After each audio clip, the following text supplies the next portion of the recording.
نستعينه ونستغفره ونعوذ بالله من شرور أنفسنا ومن سيئات أعمالنا من يهده الله فلا مضل له ومن يضلله فلا هادي له وأشهد أن لا إله إلا الله وحده لا شريك له وأشهد أن محمدًا عبده ورسوله أما بعد فإن خير الحديث كتاب الله وخير الهدي هدي محمد صلى الله عليه وسلم وشر الأمور محدثاتها وكل محدثة بدعة وكل بدعة ضلالة وكل ضلالة في النار. فأعوذ بالله السميع العليم من الشيطان الرجيم. اليوم أكملت لكم دينكم وأتممت عليكم نعمتي ورضيت لكم الإسلام دينا. وقال في موضع آخر: ومن يبتغي غير الإسلام دينا فلن يقبل منه وهو في الآخرة من الخاسرين. وقال النبي الكريم صلى الله عليه وسلم حينما يخطب في حجة الوداع فقال: فليبلغ الشاهد الغائب. وقال حسان بن ثابت رضي الله تعالى عنه: نبي أتانا بعد ياس وفترة نبي أتانا بعد ياس وفترة والأوصان في الأرض تعبد. تمام قسم کی تعریف، توصیف، کبریائی، بڑائی، بزرگی خالق کائنات، مالک ارض و سما اللہ رب ذوالجلال والکرام کے لیے ہے، جو تنہا جن و انس کی عبادت کا مستحق ہے. ہزارہ درود و سلام ہو تمام انبیاء اکرام پر، خصوصاً اس ذات مبارکہ مطہرہ مقدسہ پر جن کا نام نامی اسم گرامی احمد مجتبیٰ محمد مصطفیٰ صلی اللہ علیہ وسلم. بھائیو، دوستو، بزرگوں، ماؤں اور بہنوں، آج خطبہ جمعہ کے لیے جو میرا موضوع ہے وہ ہے ہندوستان میں اسلام کی آمد. اس موضوع کی آج کے ماحول میں کئی وجہوں سے بڑی ضرورت ہے. پہلی چیز تو یہ ہے کہ انسان جو اس دنیا میں بستا ہے اسے اسلام کی تاریخ معلوم ہونی چاہیے. دوسری چیز، موجودہ دور میں سیاسی و غیر سیاسی اعتبار سے لوگوں نے جس انداز میں اسلام کی تاریخ کو بدلنے، اس کو مسخ کرنے، اس میں تبدیلی پیدا کرنے کی کوشش کی ہے، وہ سراسر مسلمانوں کے لیے نقصان کا ذریعہ بنا ہوا ہے. تیسری چیز، آج کی تاریخ میں ہندوستان میں بہت سارے لوگ اسلام کو چھوڑ کر کے دوسرے مذہب کو اپنا رہے ہیں، ارتداد کے شکار ہو رہے ہیں. بہت ساری مسلم خواتین، لڑکیاں، اسکول اور کالج میں پڑھنے والی بچیاں غیر مسلم لڑکوں سے شادی کر رہی ہیں. اس کی وجہ یہ بھی ہے کہ انہیں اسلام کے وہ تابناک و خوشنما تاریخ سے بالکل ناآشنا ہیں، جس کے جاننا ان کے لیے بہت ضروری تھا اور ان کے والدین نے انہیں نہیں سکھایا. اسی طرح سے ہم آج اگر دیکھیں تو آپ کو یہ بات میں بتاتا چلوں، موجودہ تاریخ میں تو جو بھی ہے، اگلے چند مہینوں میں ہندوستان کے میڈیا میں یہ موضوع سب سے زیادہ اچھالا جائے گا کہ ہندوستان میں اسلام کیسے پھیلا، اور اس پر گفتگو کی جائے گی. آج ہندوستان میں ایک طرف وہ لوگ ہیں جو غیر مسلم ہیں، کفار اور مشرکین ہیں، وہ دنیا کو یہ بتانا چاہتے ہیں کہ ہندوستان میں اسلام دھوکے سے پھیلایا گیا ہے، تلوار کے زور پر ظلم و زیادتی کے ذریعے پھیلایا گیا ہے. تو دوسرے طرف مسلمان کہنے والوں کی ایسی بڑی تعداد موجود ہے جن کے یہاں یہ باتیں مشہور ہیں کہ ہندوستان میں اسلام کسی بزرگ بابا نے پھیلایا ہے، ہندوستان میں اسلام بابا اجمیری کے ذریعے سے پھیلا ہوا ہے.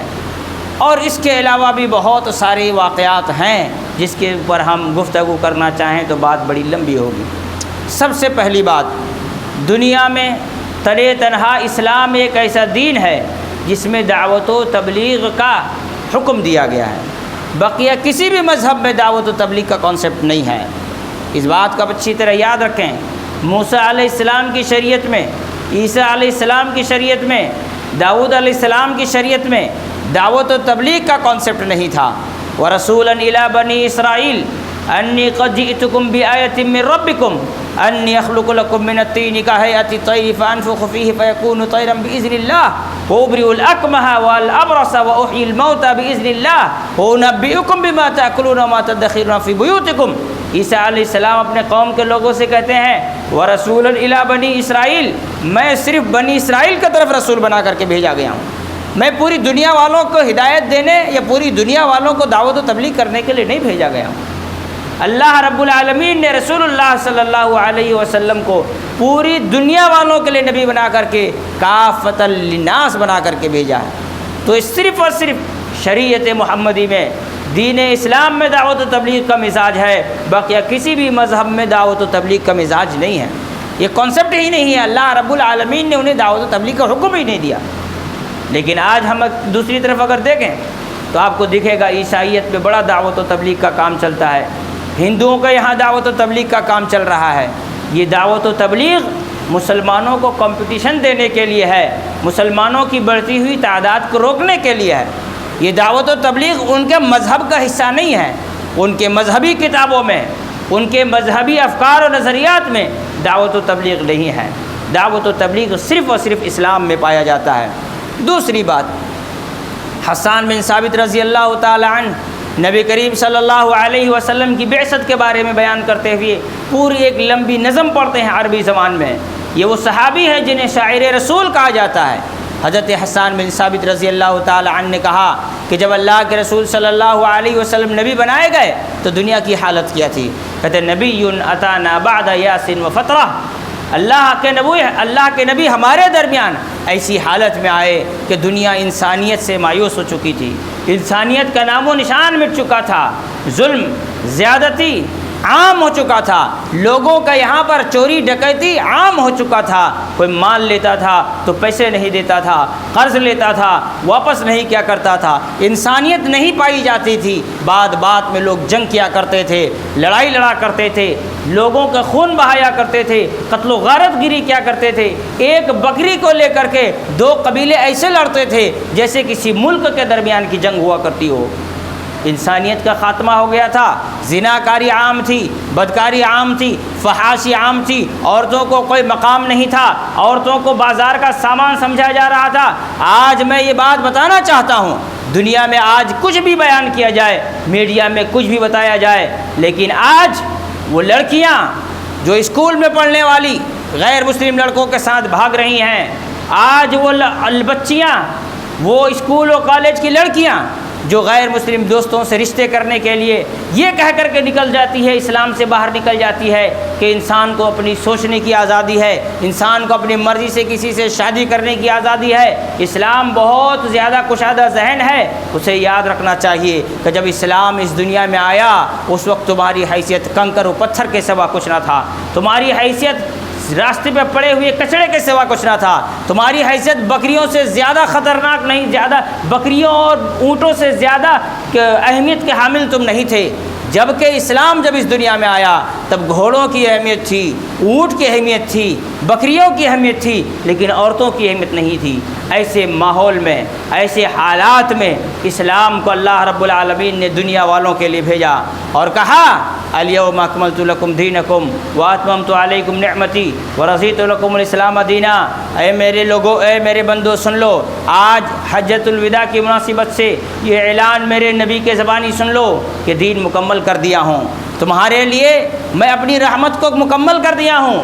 دین اسلام ہی رحمت ہے، دین اسلام کے علاوہ جتنے بھی دین اور ادیان اس دنیا میں ہیں کسی بھی دین میں اللہ نے رحمت نہیں رکھا ہے۔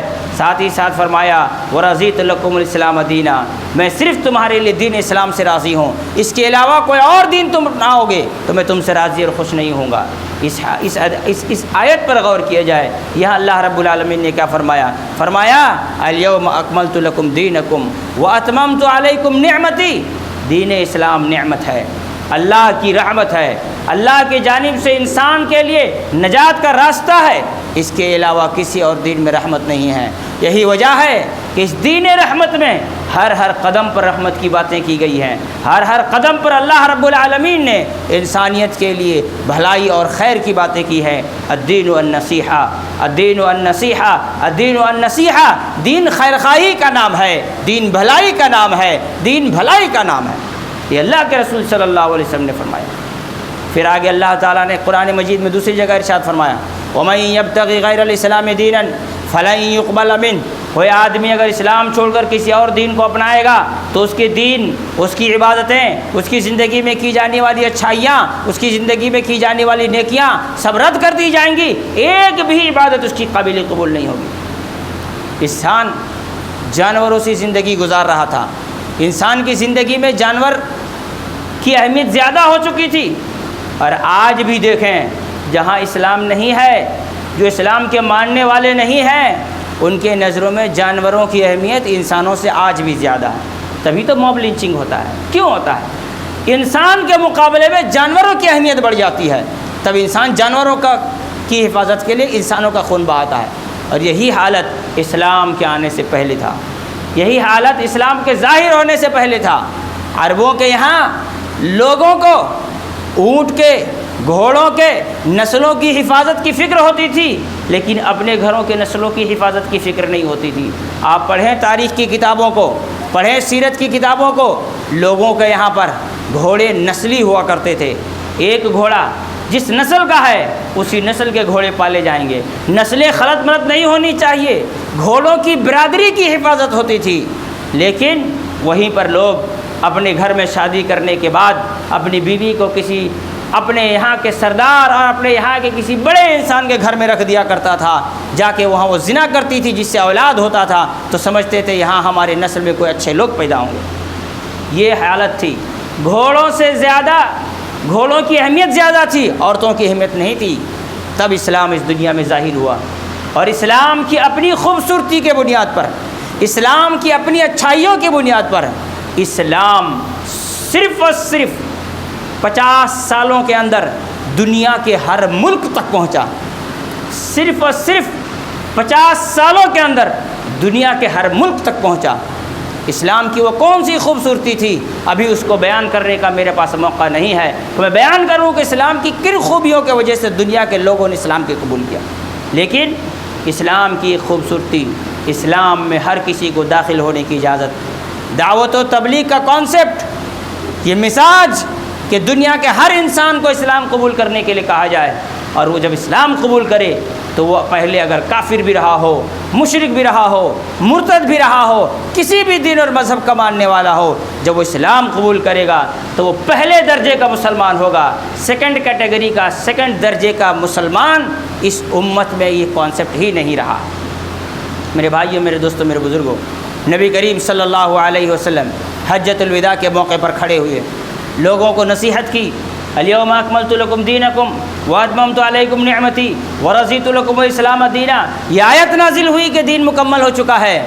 اللہ کے رسول صلی اللہ علیہ وسلم نے کہا فلیبلغ الشاہد الغائب، جو آج یہاں موجود ہے، جو موجود نہیں ہے اس تک دین کو پہنچا دے، اسلام کو پہنچا دے، اسلام کی پاکیزگی کو بیان کر دے، اسلام کی خوبصورتی کو اس کے سامنے رکھے۔ صحابہ کرام پھیلے، دنیا کے کونے کونے تک پہنچے۔ ہندوستان میں بھی ایسے صحابہ کرام آئے جو حجۃ الوداع کے موقع پر اللہ کے نبی صلی اللہ علیہ وسلم کے ہاتھوں اسلام قبول کیے تھے۔ ہندوستان میں بھی ایسے صحابہ آئے جنہوں نے رسول اللہ صلی اللہ علیہ وسلم کے ساتھ حجۃ الوداع کے موقع پر حج کیا اور اپنے کانوں سے رسول اللہ صلی اللہ علیہ وسلم کی یہ تلقین سنی، فلیبلغ الشاہد الغائب، جو آج یہاں ہے دنیا کے ہر کونے تک جائے، جا کر لوگوں کو اسلام کی تعلیم پہنچائے، لوگوں کو اسلام سکھائے۔ چنانچہ ہم تاریخ اسلام کی اگر مطالعہ کرتے ہیں تو ایسی صورت میں ہندوستان میں اسلام سن 14 ہجری میں آیا، سن 14 ہجری میں ہندوستان میں اسلام آیا۔ رسول اللہ صلی اللہ علیہ وسلم کی وفات سن 10 ہجری میں، 2.25 سال یا 2.5 سال کس کی حکومت رہی؟ ابو بکر صدیق رضی اللہ تعالیٰ عنہ کی حکومت رہی۔ اس کے بعد کس کا دور خلافت تھا؟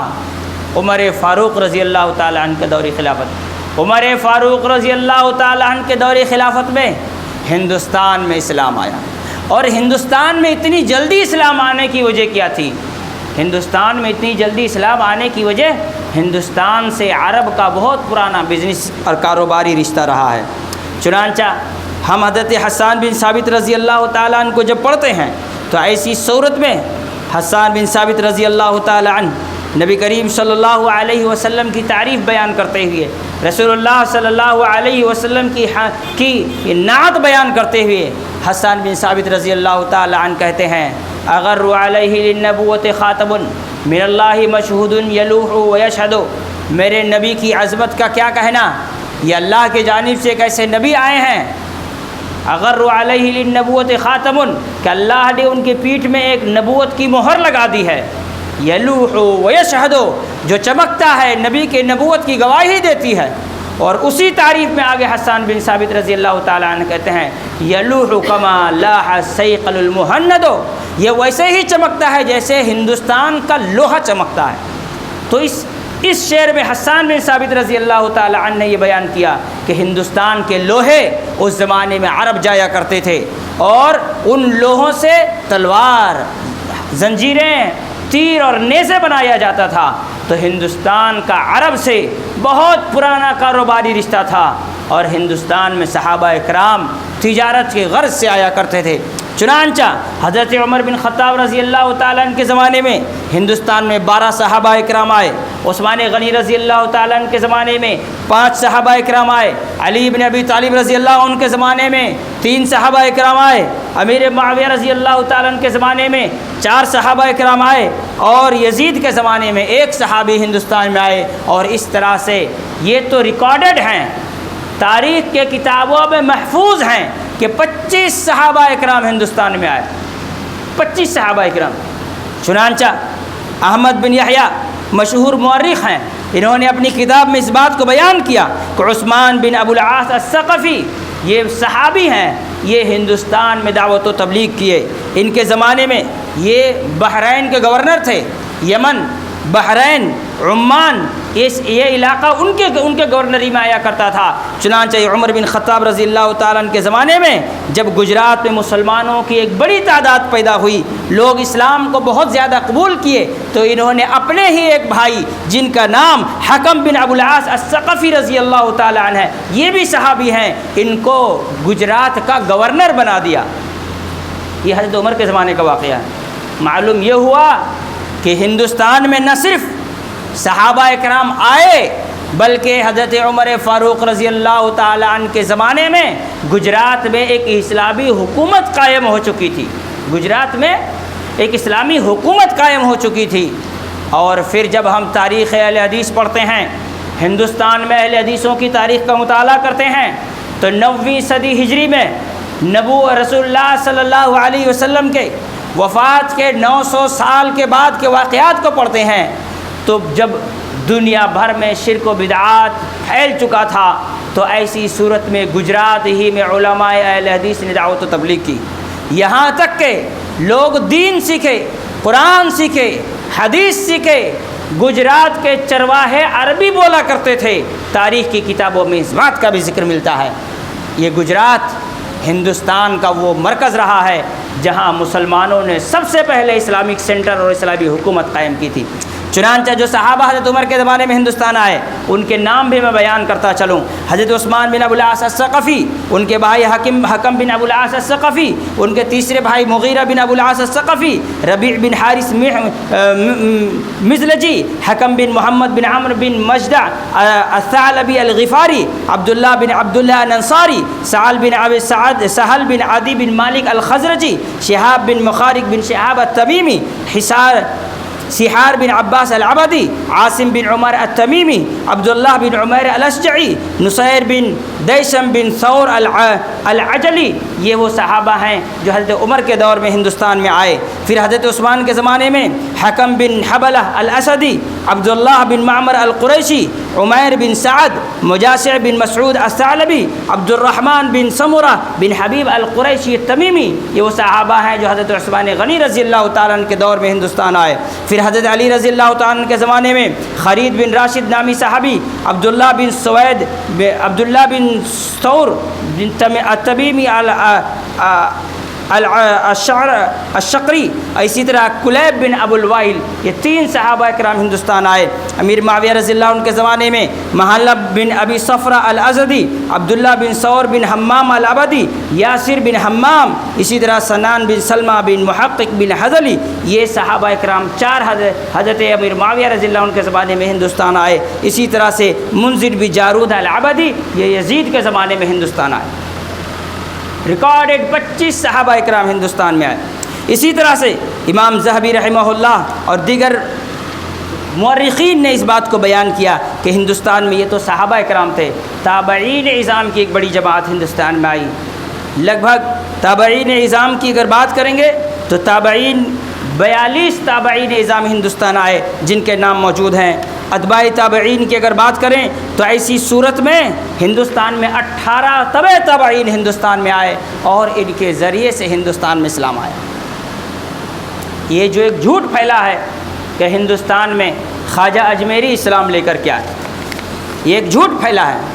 آپ کو بتاتا چلوں، سب سے پہلے اس جھوٹ کو لکھنے والا ایک ہندو پروفیسر تھا، ایک ہندو پروفیسر تھا۔ غالباً لکھنؤ کے یونیورسٹی میں وہ پروفیسر ہوا کرتا تھا، پڑھایا کرتا تھا۔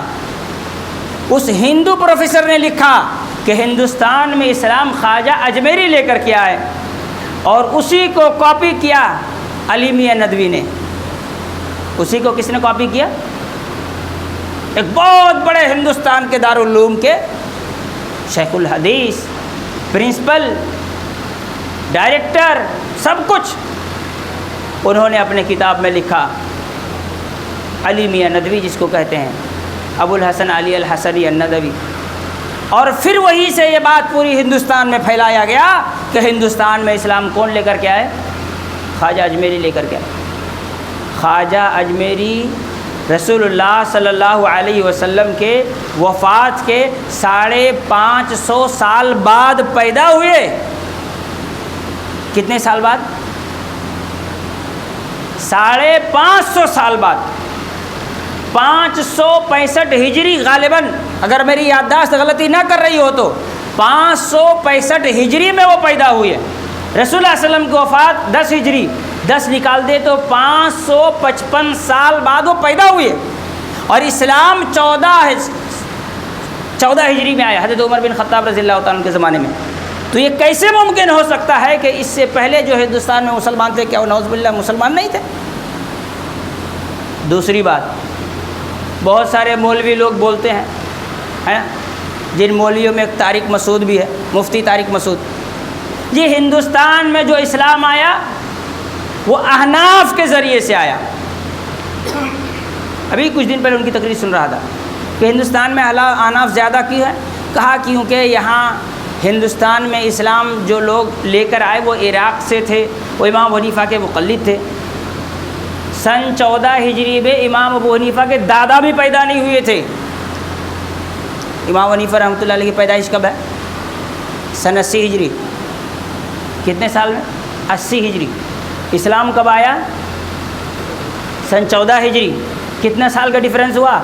80 میں سے 14 نکال دیں تو 65 سال، 66 سال کا فرق ہوا نا، 66 یا 65، 65 سال کا فرق ہے۔ اس زمانے میں کوئی 30-32 سال میں تو شادی کرتا نہیں تھا، 15 سال 20 سال میں شادی کر لیا کرتے تھے۔ اس حساب سے اگر ڈفرینس مانتے چلیں تو پھر سن 14 ہجری میں امام ابو حنیفہ کے والد تو چھوڑیے، ان کے دادا کی بھی ولادت نہیں ہوئی تھی، تب ہندوستان میں اسلام آیا تھا۔ محمد بن قاسم ہندوستان میں کون سے سال میں آئے تھے؟ سن 90 ہجری۔ سن 90 ہجری میں محمد بن قاسم رحمۃ اللہ علیہ ہندوستان آئے تھے۔ اور کیوں آئے تھے؟ یہاں کے ایک بادشاہ نے بہت سارے مسلمانوں کو قید کر لیا تھا، ظلم و زیادتی کیا کرتا تھا، تو یہاں کے مسلمانوں نے، مسلمانوں کا جو سب سے بڑا سپہ سالار تھا حجاج بن یوسف، اس کو خط لکھا، کہا حیا علی الحجاج، اے حجاج تم آؤ ہماری مدد کرو، ہم بہت مصیبت میں ہیں۔ تو ایسی صورت میں انہوں نے پہلے 2 سپاہیوں کو بھیجا، وہ دونوں شہید کر دیے گئے۔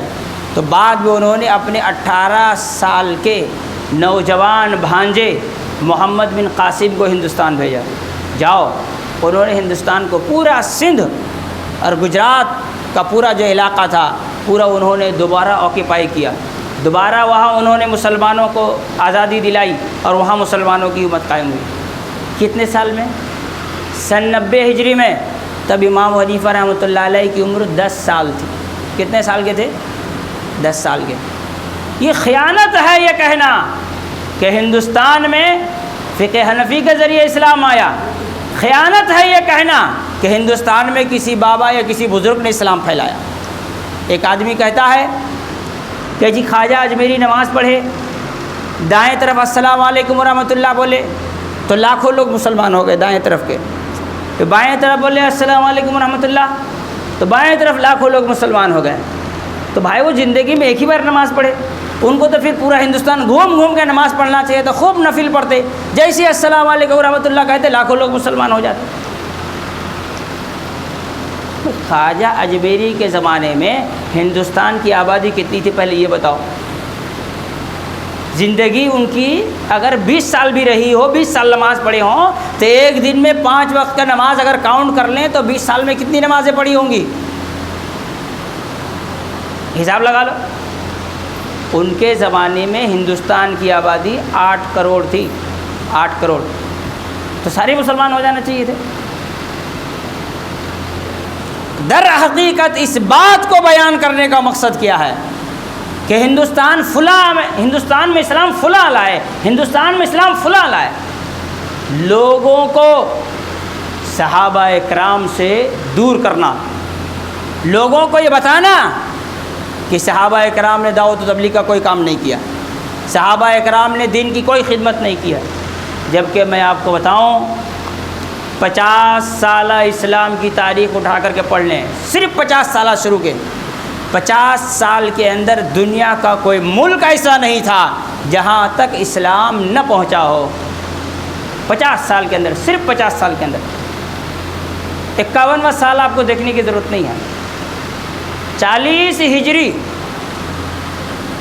یہ کتنا ہو گیا 40 ہجری اسلام کے ظاہر ہونے کے؟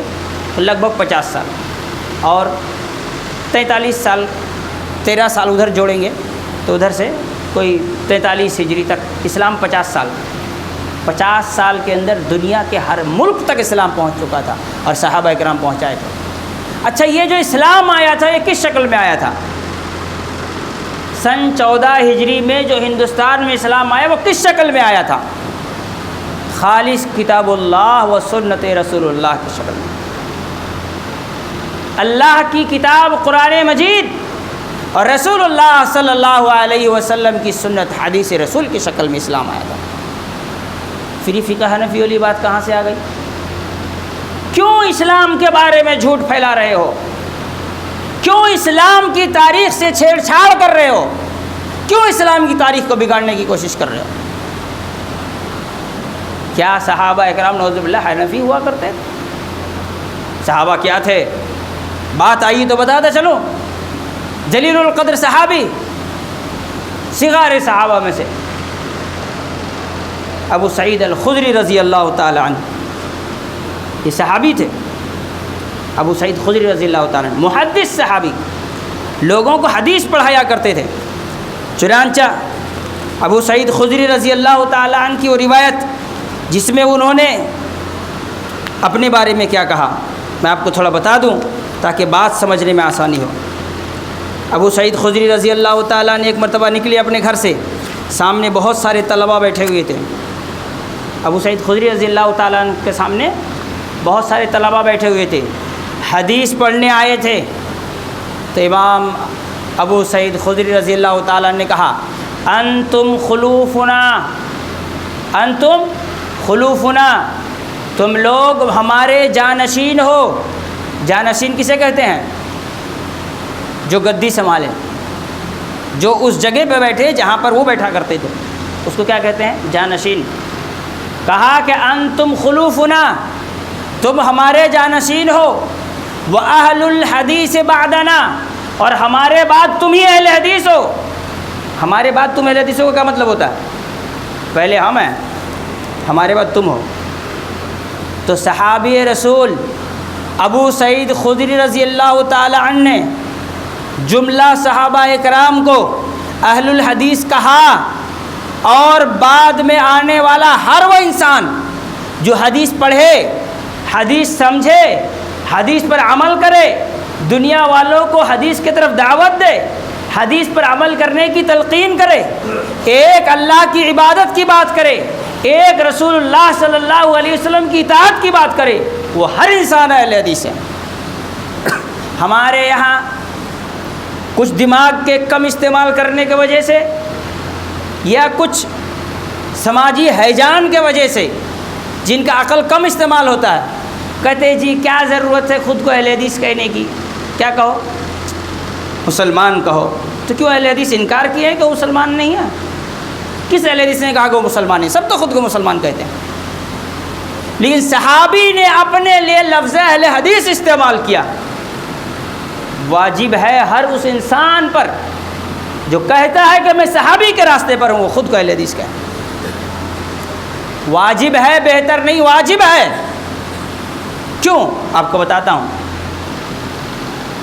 مقدمہ ابن خلدون، امام ابن خلدون رحمۃ اللہ علیہ، سوشل سائنس کے بابا ادن، گرینڈ فادر کہا جاتا ہے سوشل سائنس کے۔ کوئی بھی انسان پولیٹیکل سائنس اگر پڑھنا چاہتا ہو، امام ابن خلدون کو پڑھے بنا پولیٹیشین نہیں بن سکتا ہے۔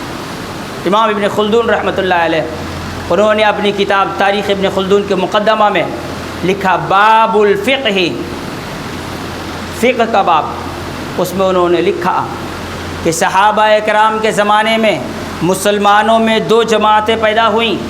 ایک ایسی جماعت تھی جو حدیث پڑھتی تھی، پڑھاتی تھی، لوگوں کو حدیث پر عمل کرنے کے لیے ابھارتی تھی، یہ اہل حجاز تھے، مکہ اور مدینہ کے مسلمان تھے، یہ خود کو اہل حدیث کہتے تھے۔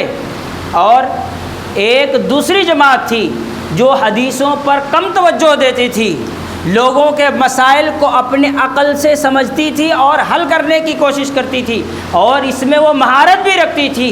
یہ اہل عراق تھے، اور یہ اپنے آپ کو اہل الرائے کہا کرتے تھے۔ سمجھ میں آیا؟ اپنے آپ کو اہل حدیث کہنا صحابہ کرام کے راستے پر چلنا ہے۔ تو بات آئی تو میں نے بتایا تھا، ہندوستان میں جو اسلام آیا وہ وہی اسلام ہے جو صحابہ کرام کو رسول اللہ صلی اللہ علیہ وسلم نے دیا تھا، وہ وہی اسلام ہے جو آج بھی اہل حدیثوں کا یہاں محفوظ ہے۔ باقی جتنے بھی ہیں سب بگڑی ہوئی شکلیں ہیں اور تبدیل کے ہوئے رنگ و روپ ہیں، اس کے علاوہ کچھ نہیں ہے۔ آخری بات میں بتاتا چلوں، ہندوستان میں اسلام جو پھیلا، کیا تلوار کے زور پر پھیلا یا محبت و قوت کے زور پر پھیلا؟ آپ اگر ہندوستان کی تاریخ کو پڑھیں، آپ کو معلوم ہوگا کہ ہندوستان میں اسلام جو آیا، اس میں مسلمان تاجروں کا بہت بڑا کردار ہے۔ تاجر، بزنس مین، ہمارے مسلمانوں کو ابھی بتانے کی ضرورت ہے کہ تجارت میں ایمانداری ہونی چاہیے۔ بھائی مسلمان کو بھی بتانے کی ضرورت ہے کہ تم تجارت میں ایمانداری کرو۔ یہ تو ویسے ہی ہے جسے کسی مرد کو بتانا ہو کہ تم مرد ہو، اس کے اندر سے فیلنگ نہیں ہے، اس کو بتانا پڑے گا تم مرد ہو۔ ویسے ہی اگر کوئی مسلمان تجارت میں بے ایمانی کرے، اس کو بتانا پڑے گا تم ایمانداری سے بزنس کرو، یہ ویسے ہی بات ہوگی۔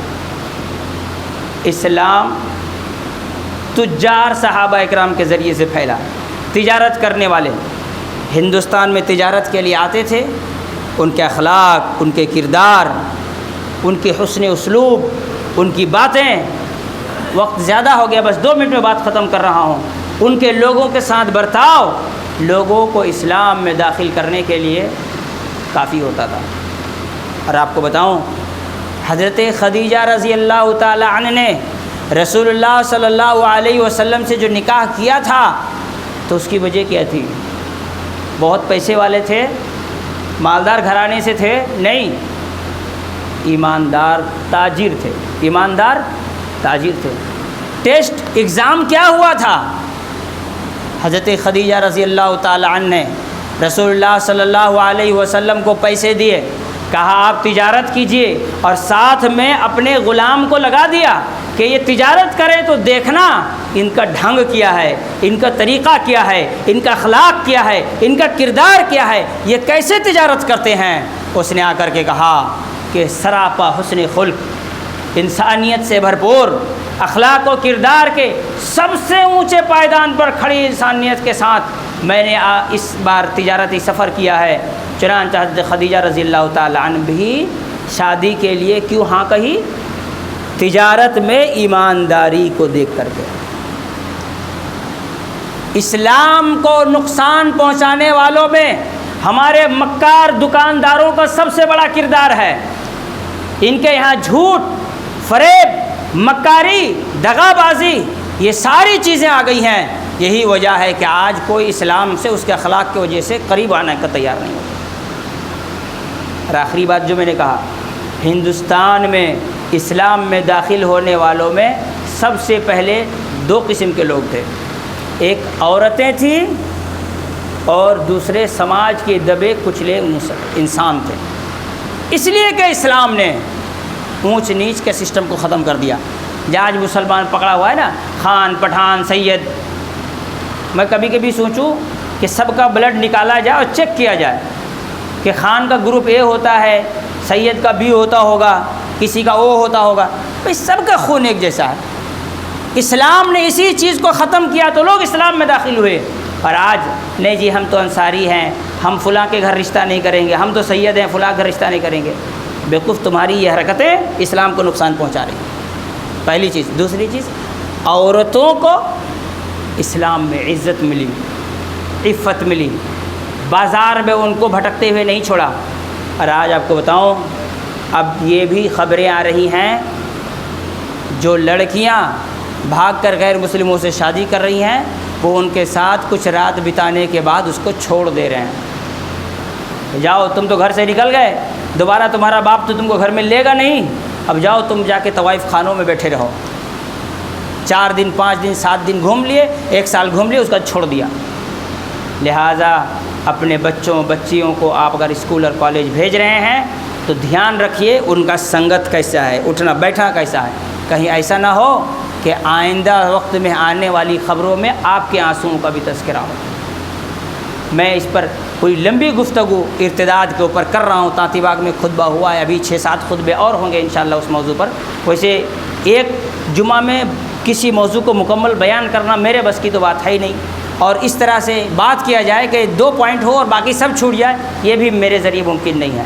کوشش یہ کرتا ہوں کہ جتنے بھی پہلو ہیں اس کو بیان کرنے کی کوشش کروں۔ اللہ رب العالمین سے دعا ہے اللہ تعالی ہم تمام لوگوں کو صحیح سمجھ کی عمل کی توفیق عطا فرمائے۔ اللہ تعالی ہم تمام لوگوں کی عبادتوں کو قبول فرمائے، ہم تمام کو ایمان پر قائم رہنے کی توفیق عطا فرمائے، حاسدین کی حسد سے بچائے، مشرکین کے حسد سے بچائے۔ الہ العالمین، سخت گرمی پڑ رہی ہے مولا کائنات، الہ العالمین تو اس دنیا کے مسلمانوں اور ہر انسانوں کو اس گرمی کی تکلیفوں سے نجات عطا فرما۔